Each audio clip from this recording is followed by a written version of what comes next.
안녕하세요. 산후한의원입니다.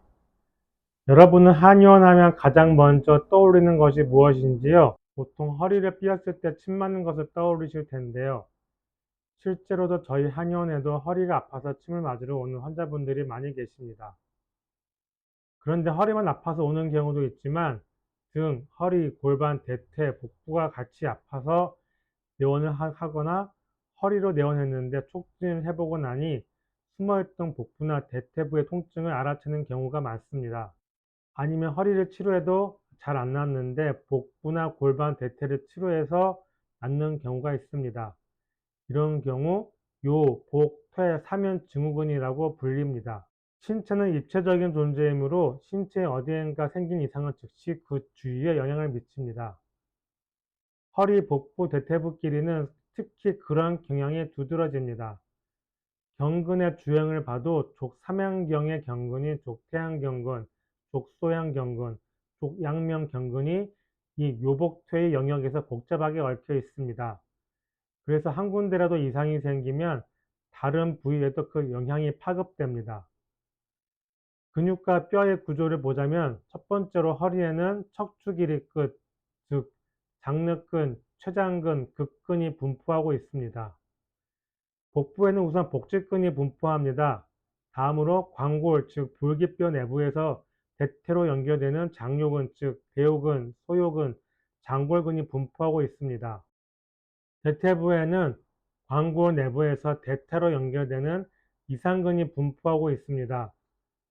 좌골신경은 이상근 아래를 빠져나가 다리 쪽으로 뻗어나갑니다. 환자분들도 좌골신경통이라는 단어를 많이 들어보셨을 겁니다. 좌골신경통도 요복퇴 사면증후군에 포함이 됩니다. 참고로 관골은 상방의 장골, 후하방의 좌골, 전하방의 치골로 이루어져 있습니다. 여기에 요추 아래 꼬리뼈 즉 청골이 더해져서 골반을 이룹니다. 요복퇴 사면증후군의 임상 증상은 주로 다음과 같습니다. 복부 수술 후의 복통과 요통, 변형성 고관절증, 좌골신경통, 변형성 요추증 등이 있는데 특히 수술 후의 복통, 요통, 대퇴 통증이 가장 많습니다.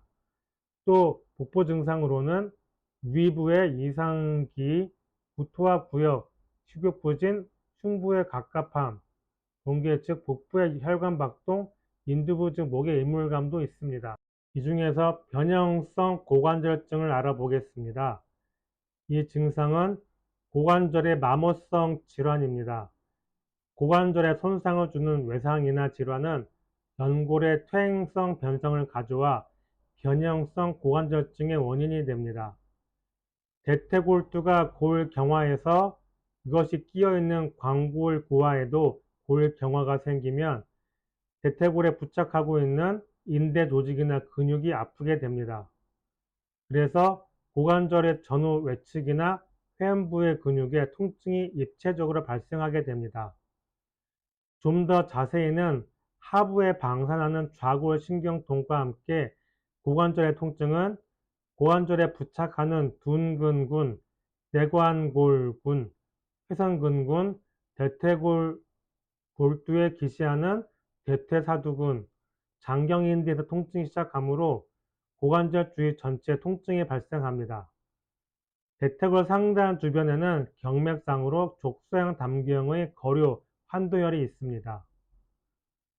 회음부에서는 족양명 위경의 기충, 족태음 비경의 충문, 대퇴부에서는 족태음 비경의 기문열 부근에서 통증을 호소합니다. 이 중에서 족소양 단경의 거료열이 가장 압통과 경결이 생기기 쉽고 자침하는 것만으로도 통증이 상당히 경감합니다. 이 밖에도 날에 따라서 통증을 호소하는 부위가 변화합니다. 그래서 다시 천천히 촉진을 해보면 대퇴골두 주변에 압통이 있는 병소를 찾을 수 있습니다. 변형 정도에 따라 다르지만 난치성이므로 통증이 재발하는 경우가 많으니 꾸준한 치료가 필요합니다. 허리만 아픈 경우에는 휴식 및 안정, 침 부항으로 좋아지는 경우가 많습니다. 이와 달리 요복퇴 사면 증후군의 경우에는 그렇게 해서는 잘 낫지 않는 경우가 많습니다. 특히 골반과 대퇴부가 같이 통증이 있는 경우는 추나 치료가 병행되어야 좋아지는 경우가 많습니다. 특히 여성분들의 경우 남성들에 비해 골반이 발달한 편이고 대퇴골의 각도도 남성에 비해서 큰 편입니다. 더욱이 운동 부족으로 대퇴부를 포함한 근육의 긴장과 통증이 많은 경우가 많습니다. 경계암 및 통증의 범위가 너무 넓고 깊은 경우 침치료만으로는 효과가 부족할 수 있습니다. 이때 추나를 병행하면 치료를 좀 더 쉽게 풀어나갈 수 있습니다. 그리고 복부를 같이 치료를 해야 하는 경우에도 휴식이나 허리 침치료만으로는 잘 낫지 않는 경우가 있습니다. 그런데 복부는 신체 구조상 허리와 거의 동시에 침치료를 하기가 힘듭니다. 반면에 허리, 골반, 대퇴는 같은 자세로 유침 즉 침을 꽂고 누워 있을 수 있습니다. 그래서 이럴 때 약침 치료를 하면 거의 동시에 치료가 가능해집니다. 복부에 먼저 약침을 놓은 뒤에 허리, 대퇴부에 침을 꽂고 유침을 하면 됩니다. 오늘은 허리 통증 중에서 요복퇴 사면 증후군에 대해서 알아보았습니다. 허리가 잘 낫지 않거나 재발을 잘하거나 골반이 같이 아프거나 이유를 알 수 없는 복부 통증이 있는 경우 산후 한의원을 내원해 주시면 친절히 도와드리겠습니다. 감사합니다.